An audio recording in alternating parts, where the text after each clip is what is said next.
उस inner site के साथ में काम करना है, इस साइट को अपने डाइवर्ट करना है कि भाई ये धर्म तो ऊपरी का धर्म है, ये जो भीतरी धर्म है वो अरहम के माध्यम से हम दूसरों तक पहुंचाते हैं।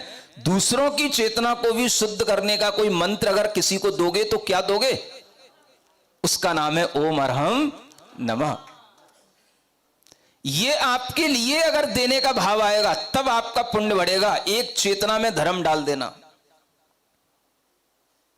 इसके लिए आचार्यों ने प्रयास किए। पहले आचार्य अनेक अनेक लोगों के साथ पहले प्रयास करते थे, इनको पहले धर्म का संस्कार दिया जाए, तब इनके लिए धर्म को ग्रहण कराया जाए, तब इनसे आहार आदि के इन्हें योग्य बनाया जाए, इनसे आहार लिया जाए। ये प्रक्रिया चलती थी पहले। आज सारी प्रक्रियाएं बंद कर दी आपने, मंदिरों के दरवाजे बंद करके सबके लिए। तो दिमाग आपका इतना कुंठित हो गया है कि अब हम कुछ भी बोलेंगे तो आपको लगेगा या आप धर्म विरुद्ध बोल रहे हो। आपके दिमाग में इतनी कुंठा भर गई है, आप कभी किसी व्यक्ति के उद्धार के लिए कोई बात सोचते ही नहीं है। हम अपने घर में मंदिरों में लाखों करोड़ों का भोजन करके बर्बाद कर लेंगे अपने ही लोगों के समाज की खिला खिला करके, लेकिन कभी समाज के बाहर के व्यक्ति के लिए कभी एक पैसा खर्च करने का भाव नहीं करते। ये कुंठाएं आपके धर्म को मिटाने का कारण है। आप पूछते हो ना धर्म क्यों मिटता जा रहा है? इन कुंठाओं के कारण से मिटता जा रहा है। आप दूसरों के लिए कुछ नहीं कर रहे हो। इस अरहम की प्रभावना अभी गाजियाबाद में हुई, सुन रहे हो, रामलीला मैदान में। और जब यहां से टीम के लोग उधर मिनिस्ट्री में गए तो उन्हें पता पड़ा, वहां पर जाकर के लोग पहले से ही वहां पर उनसे कहने लगे, अरे तुम ही वो लोग थे क्या जो वहां सुबह सुबह गाजियाबाद में रामलीला मैदान में आप लोग अरहम करा रहे थे? आप ही लोग थे क्या?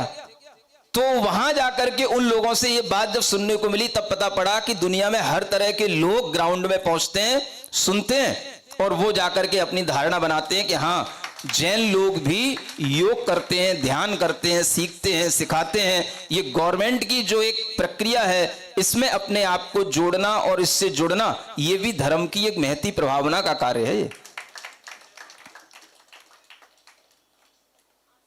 इनर साइट है ही नहीं, एक ही साइट है अपनी, बस मंदिर में आ गए, उदक चंदन कर लिया, छिंदी छिंदी बिंदी बिंदी कर ली, फुर्सत हो गए।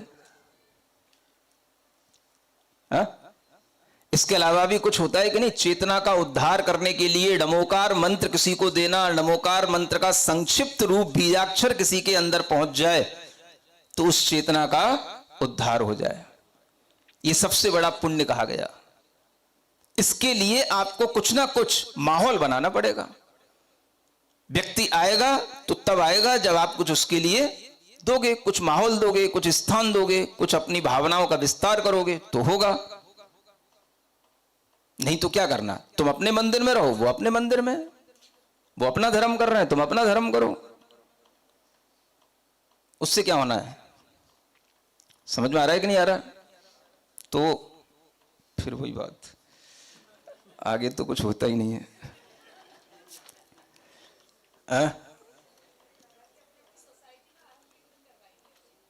ठीक है, टाइम तो बहुत हो रहा है,